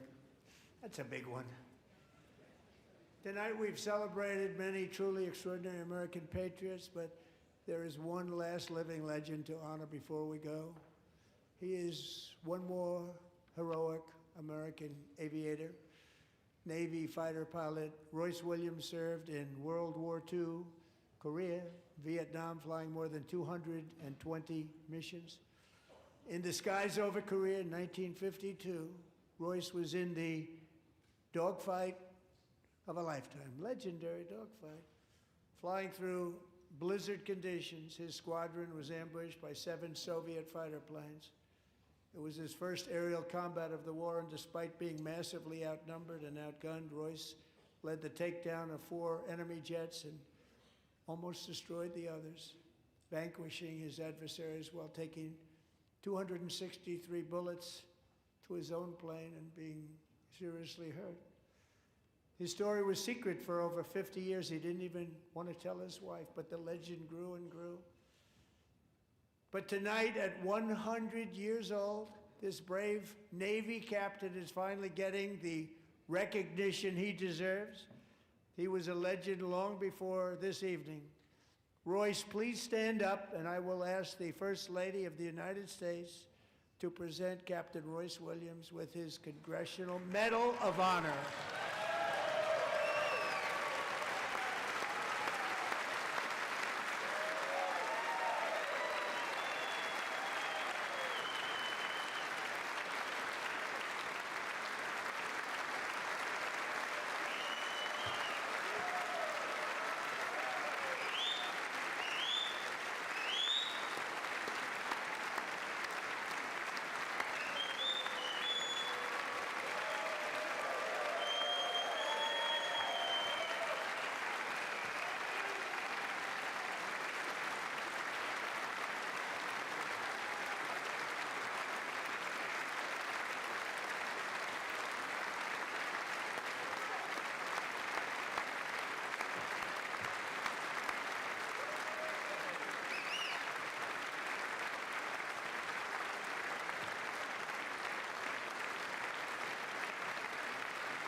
Thank you, Royce, and thank you, Eric. I've always wanted the Congressional Medal of Honor, but I was informed I'm not allowed to give it to myself, and I wouldn't know why I'd be taking it, but if they ever open up that law, I will be there with you someday. But you know, that's our highest honor, Congressional Medal of Honor, and that's a big thing, and it's an honor to be in the same room with you. Thank you both very much, Eric. Thank you.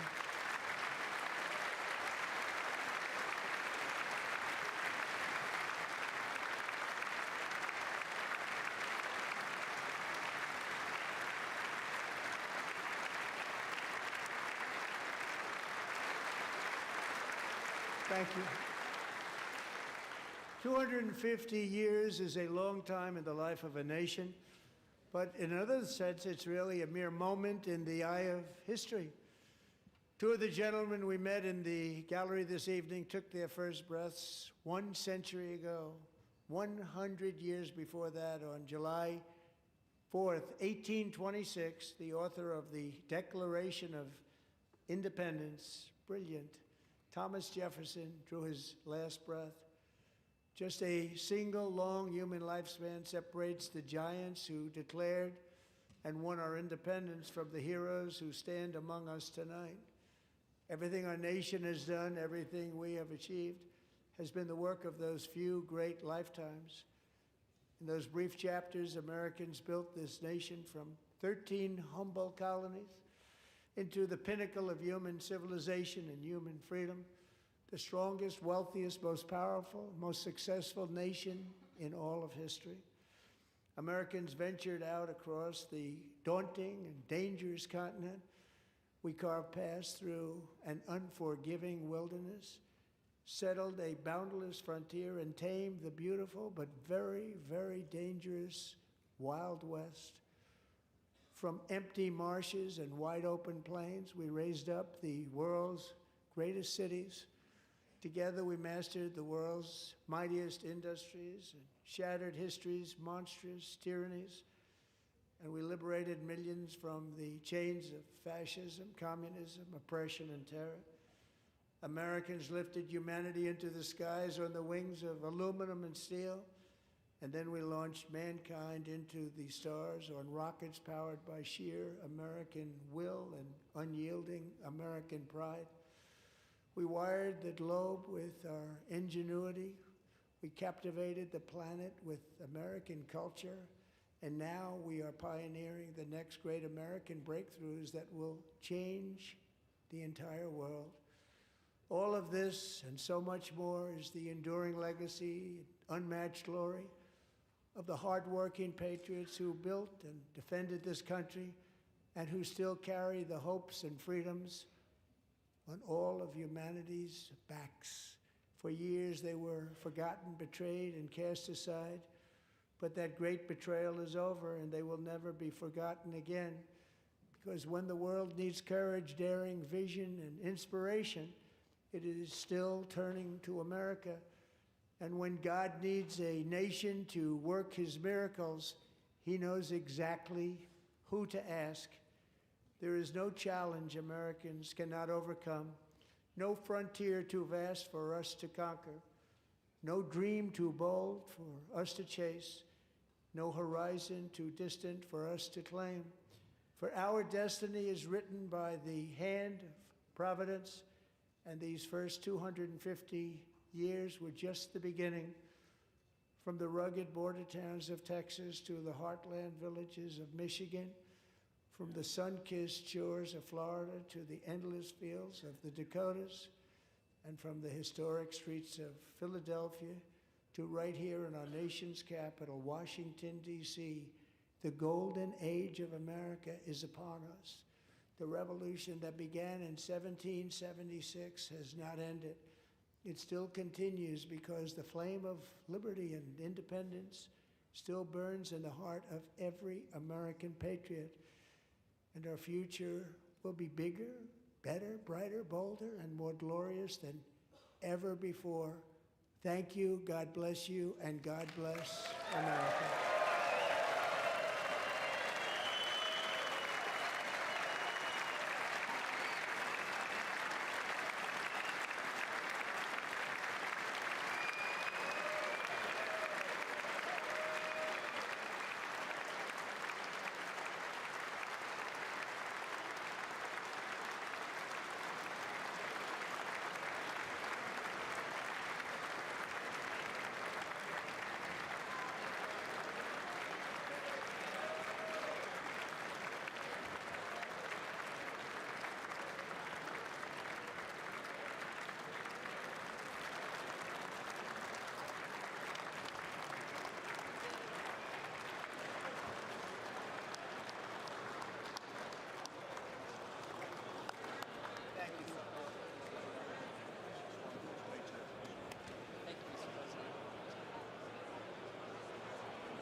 President, that was a home run.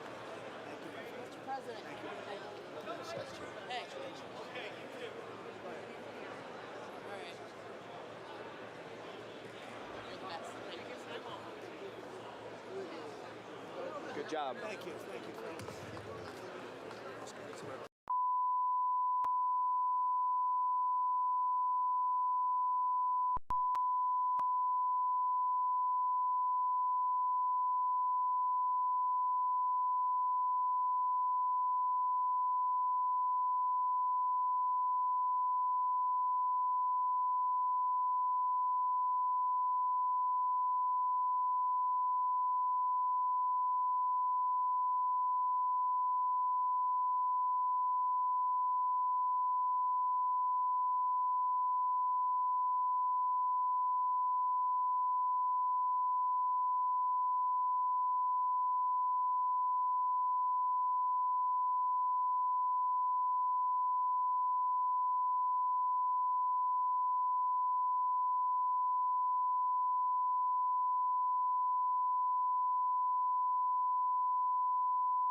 could reject the unacceptable excesses of poor leadership, band together to demand better of their government, and create a nation that would be an example for the world.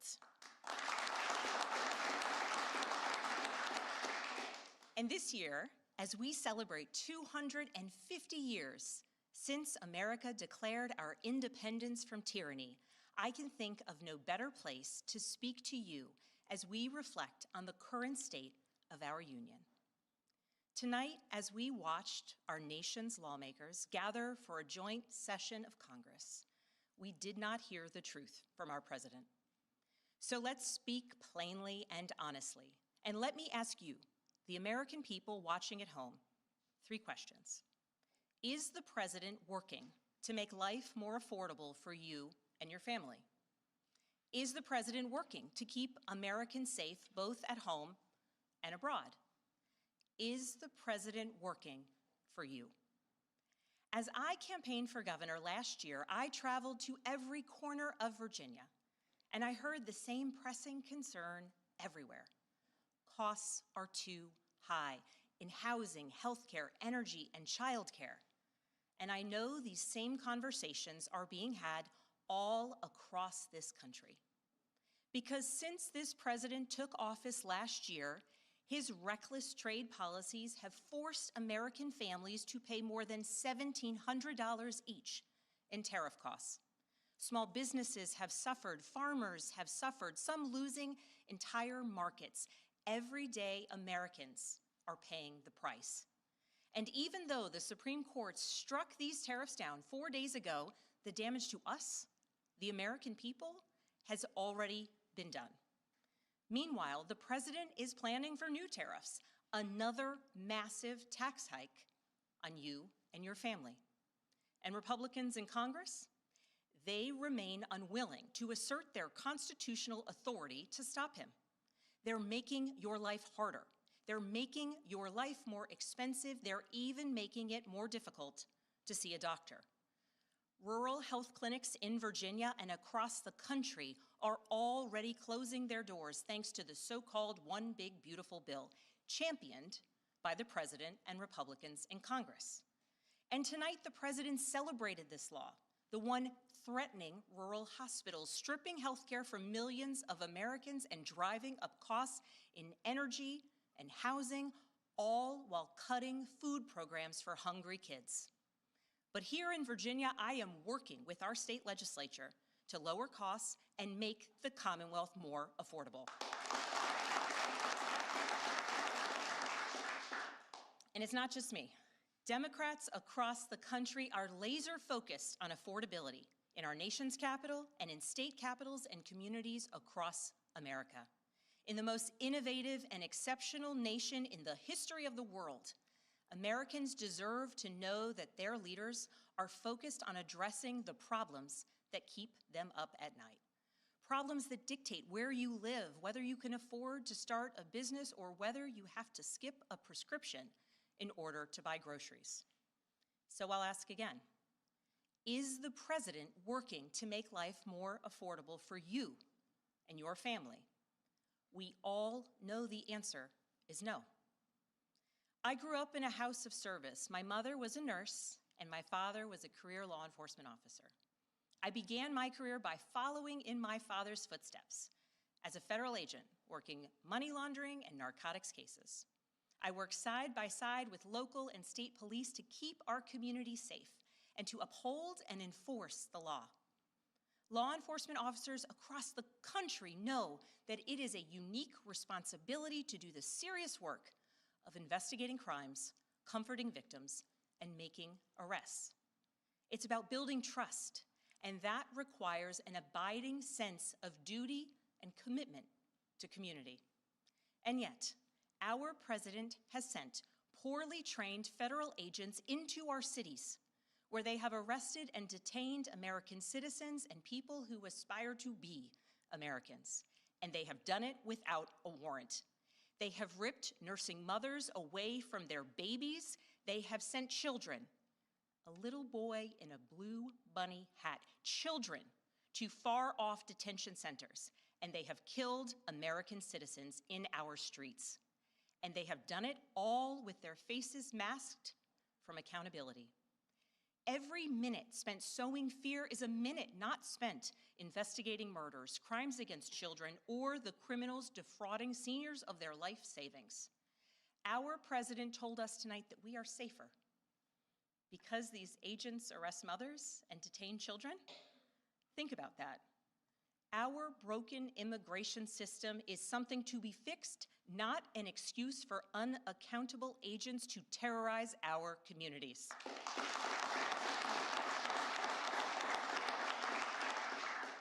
After working in law enforcement, I continued my career of service as a CIA officer, working undercover to protect the United States and our allies from global threats, terrorism, nuclear weapons, and the aggression of adversarial nations around the globe.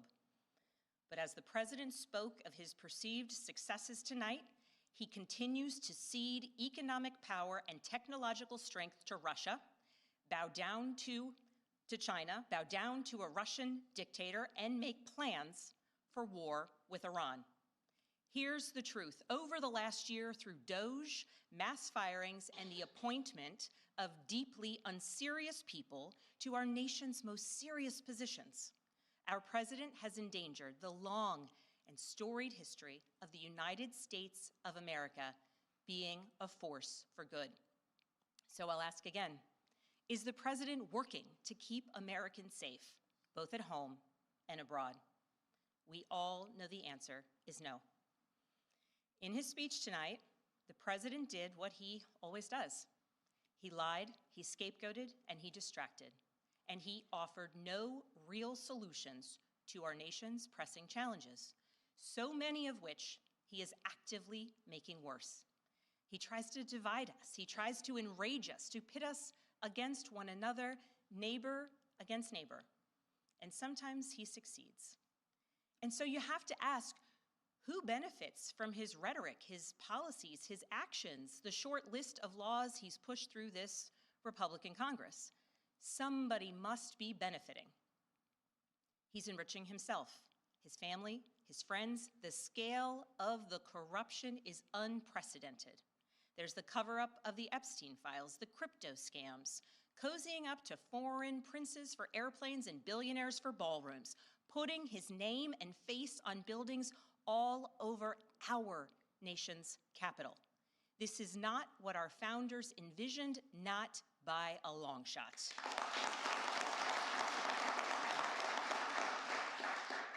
So I'll ask again, is the president working for you? We all know the answer is no. But here's the special thing about America. On our 250th anniversary, we know better than any nation what is possible when ordinary citizens, like those who once dreamed right here in this room, reject the unacceptable and demand more of their government. We see it in the determination of students organizing school walkouts all across the country, whose voices are becoming so powerful that the governor of Texas seeks to silence them. We see it in the bravery of Americans in Minnesota standing up for their communities, from peacefully protesting in sub-zero temperatures to carpooling children to school so that their immigrant parents are not ripped away from them in the parking lot. As a mother of 3 school-aged daughters, I am inspired by their bravery, but I am sickened that it is necessary. And Americans across the country are taking action. They are going to the ballot box to reject this chaos. With their votes, they are writing a new story, a more hopeful story. In November, I won my election by 15 points.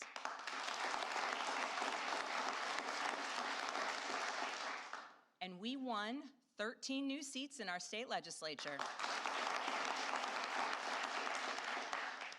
Because voters decided they wanted something different. Our campaign earned votes from Democrats, Republicans, independents, and everyone in between. Because they knew as citizens they could demand more, that they could vote for what they believe matters, and that they didn't need to be constrained by a party or political affiliation. This is happening across the country. New Jersey elected Mikey Sherrill as governor in a double-digit victory. Democrats flipped state legislative seats in places like Georgia, Iowa, Mississippi, and Texas. The list goes on and on. Ordinary Americans are stepping up to run in the spirit of our forefathers. They are running to demand more and to do more for their neighbors and communities. I know this story well. I first ran for office in 2018 alongside dozens of other Democrats who did the seemingly impossible, flipping 41 seats in Congress. In my case, I was the first Democrat elected in 50 years, swinging our district 17 points. Those who are stepping up now to run will win in November because Americans, you at home, know you can demand more and that we are working to lower costs. We are working to keep our communities and our country safe, and we are working for you.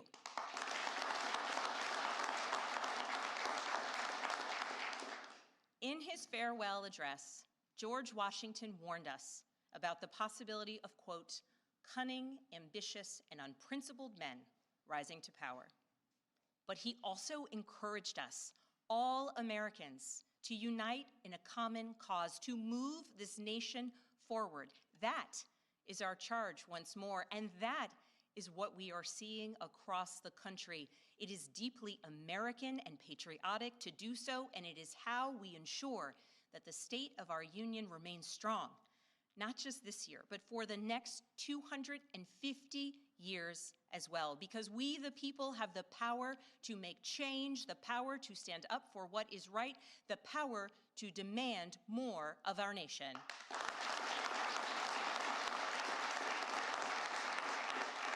May God bless the Commonwealth of Virginia, and may God bless the United States of America.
Well, that was pretty interesting. That was 2 hours long, pretty long speech. But I think the main event is still coming. The situation with Iran continues to escalate. So I'm going to actually restart the stream now and do a live update. Live news broadcast. So let me restart the stream.